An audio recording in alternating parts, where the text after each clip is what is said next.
Hello friends, আমি শুভম। আপনারা ভালো আছেন? আমি ভালো নেই, কারণ আমি হল থেকে দেখে এলাম ডিসির নতুন সিনেমা সুপার গার্ল। যারা যারা ডিসি ফ্যান, যারা হার্ড কোর ডিসি ফ্যান, তারা যান go and watch this film.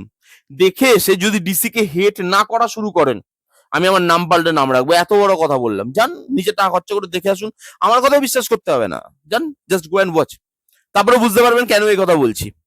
একটা সিনেমা দেখে বেরিয়ে এসে আমাদেরকে না অনেক কিছু ভাবতে হয় যে ভাই কি নিয়ে কথা বলবো, পজিটিভে কি কি রাখবো, নেগেটিভে কি কি রাখবো, ভালো লেগেছে খারাপ লেগেছে কি দিয়ে ভিডিও শুরু করব শেষ করব। এটা দেখে এসে আমার প্রথম প্রশ্ন বেরিয়ে এসে, মানে এটা দেখলাম কি, আগে সেটা বোঝাও আমাকে যে আমি এটা কি দেখে বেরোলাম। এটা কি কোনো সিনেমা দেখলাম আমি? আজকে ধরুন আপনি ওয়েলকাম টু দ্য জঙ্গল দেখে বেরিয়ে এসেছেন, খারাপ লেগেছে, রদ্দি লেগেছে, তবু আপনি নেগেটিভ দিকগুলো নিয়ে কথা বলছেন, কারণ আপনি সিনেমাটা বসে দেখেছেন, তাই জন্য আপনি খারাপগুলো পয়েন্ট আউট করতে পারছেন। এটা বসে দেখার মতো সিনেমাও নয়। ডিসির one of the third class cinema এটা, one of the worst cinema এটা। আজকে এটা হলিউড বানিয়েছে বলে, এটা যদি বলিউড বানাতো না, লোক খিস্তিয়ে শেষ করে দিত। দেখুন আমি ওরকম পার্সন নই যে হলিউড বানিয়েছে বলে গালে গিয়ে চুঙা খাবো, আর বলিউড বানালে বা টলিউড বানালে তাকে কি খিস্তি দেবো। না ভাই, খারাপ সিনেমাটা আমার কাছে খারাপ সিনেমা। সেটা হলিউড বানাক, কোরিয়া বানাক, জাপান বানাক, ইন্ডিয়া বানাক, যে খুশি বানাক, খারাপ সিনেমাটা খারাপ সিনেমাই, এবং এটা খারাপ সিনেমা। এখানে গল্প কি দেখাচ্ছে? সুপারম্যানের কাজিন সুপার গার্লের গল্প। সে এমন একটা প্ল্যানেটে থাকে যেখানে তার শক্তি খুব সীমিত বা নেই বললেই চলে। তার একটা কুকুর আছে বা সুপার ডগ আছে যার নাম ক্রিপ্টো। তার উপরে বিপদ চলে আসে, তাকে বাঁচানোর জন্য সেই বিপদে ঝাঁপিয়ে পড়ছে সুপার গার্ল। অ্যাকশন ফ্যাকশন করা শুরু করছে। এবার গল্পের গরু কিভাবে গাছে উঠছে, অ্যাকশন করছে, কোথাকার গল্প কোথায় নিয়ে যাচ্ছে, কিচ্ছু নেই সিনেমাটার মধ্যে। আপনি জাস্ট ব্ল্যাঙ্ক হয়ে দেখবেন, আর ভাই লুক অ্যান্ড ফিল কি ডার্ক, কি ডাল। যেরকম ডালের রাইটিং, যেরকম ডালের এক্সিকিউশন, সেরকম ডালের লুক অ্যান্ড ফিল। অন্ধকার পুরো, আমি স্ক্রিনে কি দেখছি কিছুই বুঝতে পারছি না যে হচ্ছেটা কি এখানে। প্রত্যেকটা সুপার হিরো সিনেমাতে দেখবেন হিউম্যানদের সঙ্গে না তাদের একটা কানেকশন দেখানো হয়, কারণ সুপার হিরোরা হিউম্যানদেরকে প্রোটেক্ট করে, তাদের হয়ে কাজ করে, তাদেরকে বাঁচায়। এখানে হিউম্যান নেই, কারণ অন্য প্ল্যানেটে দেখানো হচ্ছে, তো হিউম্যানের সঙ্গে যে কানেকশন ফিলই হবে না।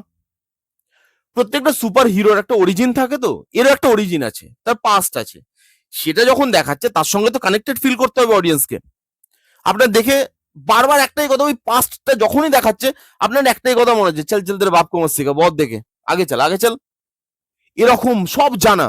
অ্যাকশন সিকোয়েন্সে কোনো নতুনত্ব নেই। এরকম অ্যাকশন আপনি হলিউড সিনেমাতে হাজার হাজার দেখে এসেছেন, সুপার হিরো সিনেমাতে ভিলেন, এটা ভিলেন।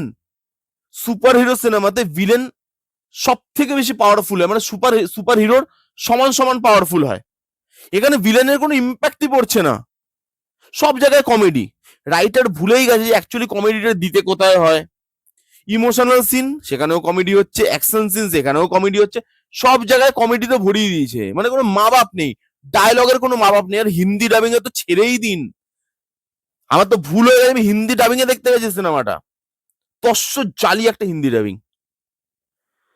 পারফরমেন্স, অনেকে পারফরমেন্সটাকে পজিটিভ দিকে হয়তো রাখবে, কিন্তু আমি রাখবো না, কারণ পারফরমেন্সটা আমার কাছে অ্যাভারেজ, ভালো, ঠিকঠাক, পারফরমেন্সটাই একটুখানি ঠিকঠাক লেগেছে, কিন্তু সেটা ঠিকঠাকই, সেটাকে আমি পজিটিভ দিকে নিয়ে গিয়ে ফেলতে পারবো না। তাই এই সিনেমাটার মধ্যে কোনো পজিটিভ দিক নেই। এবার আপনারা বলবেন আমাকে যে ভাই ডিসির সিনেমা কিছু ভালো না লাগলো তোমার, তোমার অ্যাটলিস্ট ভিএফএক্সটা তো ভালো লাগবে, কারণ তাদের ভিএফএক্স এ তাদের স্ট্রং পয়েন্ট ভিএফএক্স, টাকা পয়সা খরচা করে সিনেমা বানায়, গ্রিন স্ক্রিন বোঝা যাচ্ছে ভিএফএক্স এ। আর কিছু বলতে হবে আপনাদেরকে? লিটারালি গ্রিন স্ক্রিন বোঝা যাচ্ছে ভিএফএক্স এ। ডিসির সিনেমার এই অবস্থা, মানে এই সিনেমাটা দেখে বেরোবেন সঙ্গে সঙ্গে আপনি ভুলে যাবেন। আবার অন্য কোনো সিনেমাতে যখন এই ক্যারেক্টারটাকে দেখাবে, তখন এই ক্যারেক্টারটা আবার আচ্ছা আচ্ছা এরকম একটা সিনেমা দেখেছিলাম, যে সিনেমাটা আমি 10 মিনিটও বসে দেখতে পারিনি, সেই সিনেমার ওই ক্যারেক্টারটা এটা, মানে এরকম ইম্প্যাক্ট ফেলে। বেরোবেন সাথে সাথে আপনি মাথা থেকে আপনাকে ইরেজ করতে হবে না, ও নিজেই ইরেজ করে দিয়ে দেবে। কম্পিউটারে কি আমাদেরকে ইরেজ করতে হয়, বলতে হয় যে হ্যাঁ ইরেজ করবো, ইয়েস অর নো, জানতেও চাইবে না মাথা, ও নিজে থেকে ইরেজ করে দেবে আপনার মানে ইয়ে থেকে, মেমোরি থেকে।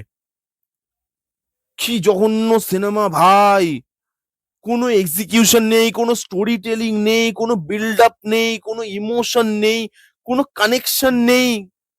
অরিজিন কি দেখাচ্ছে না দেখাচ্ছে ভুল ভাল দেখিয়ে যাচ্ছে, উড়ে উড়ে মারছে, ভাবলে এটাই সুপার হিরো সিনেমা। এই ছিল রিভিউ ভাই, একদম পোষায়নি, জঘন্য টাইম ওয়েস্ট সিনেমা। যারা ডিসির ফ্যান তারা তো যাবেই দেখতে, যান গিয়ে দেখে আসুন। এবং আমি চাই আপনারা যান, গিয়ে দেখুন, তাহলে বুঝতে পারবেন যে এটা কি সিনেমা হয়েছে। আমি তো চাই আপনারা যান। এই ছিল রিভিউ। কেমন লাগলো রিভিউটা জানাতে ভুলবেন না।